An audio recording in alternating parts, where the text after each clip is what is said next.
adhabu ambazo wanapewa inaonekana ni kwamba ni ndogo sana kulingana. Kwanza faini unazopewa, mwingine akwambia hiyo faini anayopewa yeye huko kwenye mitandao anatengeneza pesa nyingi kuliko hata ile faini. Kwa kwake ni rahisi kutoa hiyo faini akaendelea na maisha. Hilo unalizungumziaje katibu? Mimi nishukuru. Kwanza nianze kwa kumshukuru Mheshimiwa Rais wa Jamhuri ya Muungano wa Tanzania ambaye ametupa dhamana ya kusimamia eneo hili la sanaa. Lakini pia nishukuru sana Wizara ya Habari, Utamaduni, Sanaa na Michezo. Waziri wetu Makonda, naibu waziri wake Hamisi Mwinjuma, katibu mkuu Gerson Msigwa na naibu katibu mkuu Gerson Metusela Ntonda wamekuwa wakitusimamia vizuri sana kwenye eneo hili.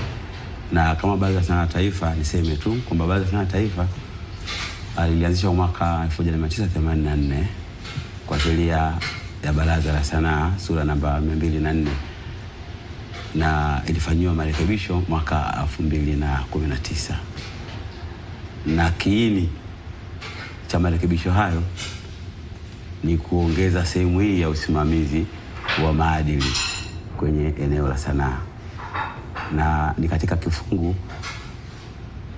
cha 4L ambacho kinaipa mamlaka Baraza la Sanaa la Taifa kusimamia maadili ya wasanii na wakati wa utekelezaji wa kazi za sanaa. Kwa hiyo sisi tunatekeleza majukumu yetu kwa kuzingatia sheria na tunachukua taratibu zote kwa kuzingatia sheria ya Baraza la Sanaa la Taifa. Kuna mwongozo ambao ulitolewa mwaka 2023 wa BASATA na sana ukiangalia pia sehemu ya swala la maadili. Kuna kipengele cha adhabu, makosa na adhabu. Na ule mwongozo BASATA imepewa pia mamlaka ya kufanya marekebisho utakapoona inafaa kufanya hayo marekebisho. Kwa nafasi yako, unadhani adhabu zinazotolewa zinaendana kweli na makosa unayofanya na kwa ajili ya kuokoa hiki kizazi? Ule mwongozo unajitosheleza na umeainisha hatua za kuchukua kwa mujibu wa sheria, na tumekuwa tukifanya hivyo kila mara na kila wakati. Na kuna wakati si lazima zile hatua tunazochukua ziwe hadharani, kwa sababu mwongozo umeelekeza nini cha kufanya, na sisi kama Baraza la Sanaa kwa kweli tunafanya kazi kwa weledi sana. Na yako matukio mengine sio ya sanaa, na mhalifu anaweza kufanya tukio, whether ni msanii akafanya tukio ambalo linamong'onyoa maadili, na ziko mamlaka ambazo pia zinapaswa kuchukua hatua.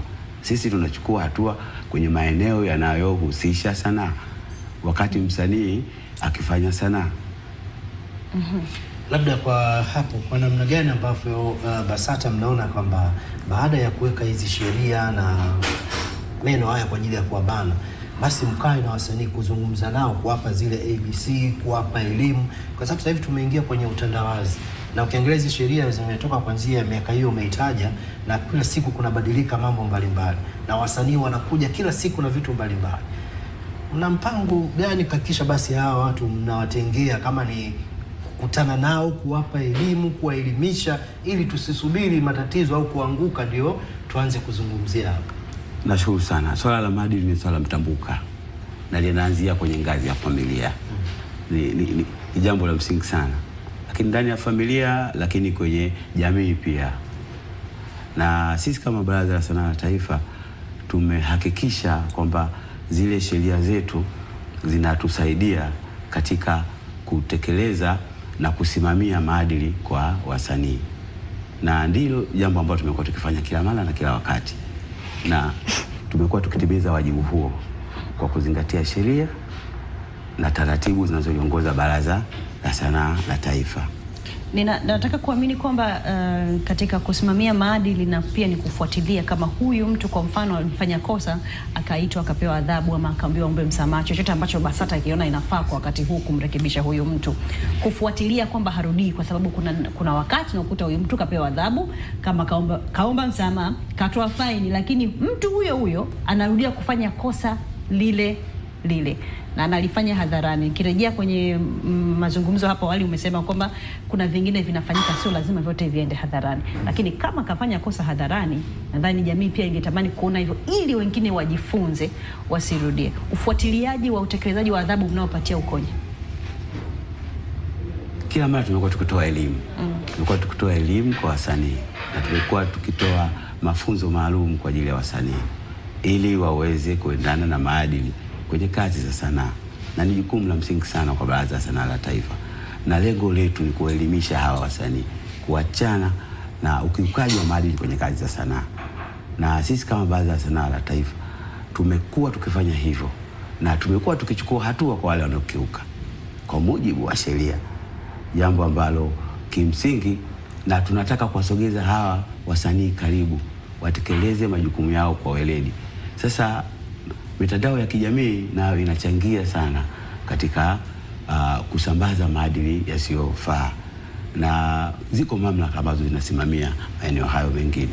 Kwa hiyo sisi tunatimiza wajibu kwenye eneo ambalo linahusu sanaa kwa wasanii. Sasa kuna wale ambao wanatengeneza maudhui yao kupitia mitandao ya kijamii ambao bado ninauliza kwamba kuna mpaka kwamba BASATA hapa hauwezi kuvuka, kwamba hapa sasa mimi nimefika mwisho, waje wengine waendelee. Kuna watu ambao wanatengeneza maudhui kwenye mitandao, anapewa adhabu mara ya kwanza, mara ya pili, na mpaka leo hata ukitaka tukupe uthibitisho bado wanaendelea. Kwa hiyo nataka nijue kuna mstari kwamba hapa hili jukumu tena linakuwa sio la BASATA, ni la mtu mwingine, na inakuwaje? Yaani kwamba kuna ngazi nyingine natakiwa imshughulikie huyo mtu, sio BASATA tena. Umesema vizuri sana. Na huo ndio ukweli. Sisi tunahangaika na kazi za sanaa na wasanii wakati wanapotekeleza majukumu yao ya kisanii kwenye sanaa. Lakini hawa wasanii kuna wakati wana maisha yao ya kawaida kama raia wengine. Kwa hiyo wanapotenda makosa kama raia wengine, vyombo husika vinapaswa kuchukua hatua kwenye mlengo huo wa makosa mengine. Na sisi tutasimamia eneo ambalo linahusiana na sanaa, na ndivyo sheria zetu zinavyosema. Na tumekuwa tukichukua hatua hizo kila mara. Wako ambao tumewachukulia hatua, tumewafungia, tumewazuia kufanya kazi hizo, lakini wako ambao wamesamehewa pia, kwa sababu hizi sheria hazimfungi msanii akishafungiwa tu na Baraza la Sanaa la Taifa. Ziko mamlaka zingine, anakata rufaa na anaruhusiwa kuendelea na shughuli za sanaa. Naam, na umezungumza vizuri. Sasa hayo umezungumza ni nje ya maisha, lakini huyu ana mwavuli wa msanii, hiyo ameibeba na jamii inamfahamu kwamba huyu ni msanii. Sasa kuna ambao wanatengeneza maudhui, wanasema zile prank ambazo zinazalilisha. Nafikiri na nyinyi mpo kwenye mitandao, mnaangalia, mnaona huyu hichi anachokifanya kama sio sawa, hebu tumwiche sisi tumwambie hichi unachofanya, hii content za staili achana nazo. Lakini yule mtu anaendelea, yani kama ni maisha yake kila siku. Kwenye hili vipi sasa? Huko nako mnaingia kwenye hivi vitu ambavyo wanafanya hizo sanaa za kuzalilishana ambazo zipo kwenye mitandao. Makosa ya kimitandao yana mamlaka inayosimamia makosa ya kimitandao.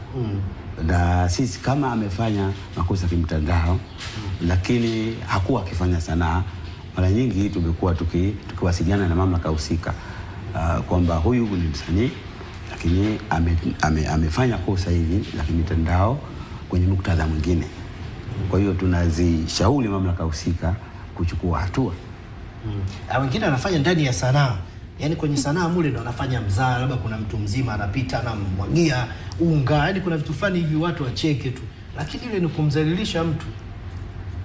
Mamlaka zinazosimamia sanaa zimekuwa makini sana katika kuhakikisha mambo yote ambayo yanakiuka maadili ambayo yanafanyika kwenye sanaa tunachukua hatua. Na niseme tu kwamba sisi Baraza la Sanaa la Taifa tunahusika na aina tatu ya sanaa. Tunahusika na sanaa za maonesho, tunahusika na sanaa za ufundi, lakini pia tunahusika na sanaa ya muziki. Sanaa zingine zina mamlaka nyingine zinazosimamia. Kwa mfano sanaa ya filamu inasimamiwa na Bodi ya Filamu Tanzania. Tutakubaliana sote kwamba ni kweli kuna changamoto ya mmomonyoko wa maadili katika taifa la Tanzania. Tutakubaliana sote kwamba ni kweli kundi hili la wasanii lina mchango mkubwa kwenye kubomoa ama kujenga maadili. Leo tunaongelea kwenye kubomoa, kutokana na uzoefu wako wa kufanya kazi na wasanii kwa muda mrefu, na bila shaka mnajua tabia zao wanatofautiana, kila mtu ana malezi yake. Kwa hiyo kusema kwamba wote wawe kitu kimoja wafuate hivi inaweza kuwa ni changamoto. Kwa maoni yako, unadhani labda ni wapi kwa kama taifa sasa kwa ujumla kuna upungufu, nini kifanyike ili kuliweza kunusuru hiki kizazi kutokana na mmomonyoko wa maadili? Lazima tuendelee kuungana kama taifa, tuwe wamoja. Na nishukuru sana serikali ya Daktari Samia Suluhu Hassan. Nishukuru kweli kweli kwa sababu wizara imekuja na mpango mkakati wa kukabiliana na mmomonyoko wa maadili. Na huu mpango mkakati umezinduliwa tarehe 29 ya mwezi wa 4 mwaka huu. Na ni mpango mkakati wa kipindi cha miaka 10. Na umeainisha mambo mengi ya msingi katika usimamizi wa maadili kwenye maeneo yote, kwenye sanaa na kwenye maeneo yote ya kijamii. Na ni mkakati ambao kiukweli tunausimamia sambamba na ule mwongozo wetu wa uzingatiaji wa maadili kwenye kazi za sanaa. Nakushukuru sana ndugu yetu Edward Buganga kwa dakika hizi chache hapo tumejadili juu ya maadili, wasanii na maadili, na tunaamini BASATA ni chombo ambacho kina uwezo wa kuendelea kukuza sanaa, lakini pia kudhibiti maadili ya wasanii wetu kwa wale ambao wako chini ya usimamizi wenu. Ni kweli kabisa. Nikutakia utekelezaji mzuri wa majukumu yako. Nashukuru sana. Na mimi nimalizie tu kwa kusema ni watake wasanii wote wanaofanya kazi za sanaa kujisajili na Baraza la Sanaa la Taifa. Hawa tunawatengenezea package maalum waliosajiliwa na Baraza la Sanaa la Taifa kuhakikisha kwamba kazi zao zinazingatia maadili, na tumekuwa tukifanya hivyo. Lakini pia ni watake wasanii wote kuhakikisha kwamba kazi zao zote zinapata ithibati ya Baraza la Sanaa la Taifa. Lakini pia ni vitake vyombo vya habari, hasa kwenye kanuni ile ya 26. Kanuni hii inavitaka vyombo vya habari vyote kutumia kazi ya sanaa yenye ithibati ya Baraza la Sanaa la Taifa.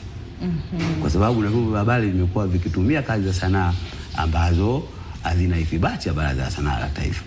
Na tumetoa maelekezo maalum kwa vyombo vya habari kwamba wahakikishe kazi zao zote zina ithibati ya Baraza la Sanaa la Taifa. Nakushukuru sana.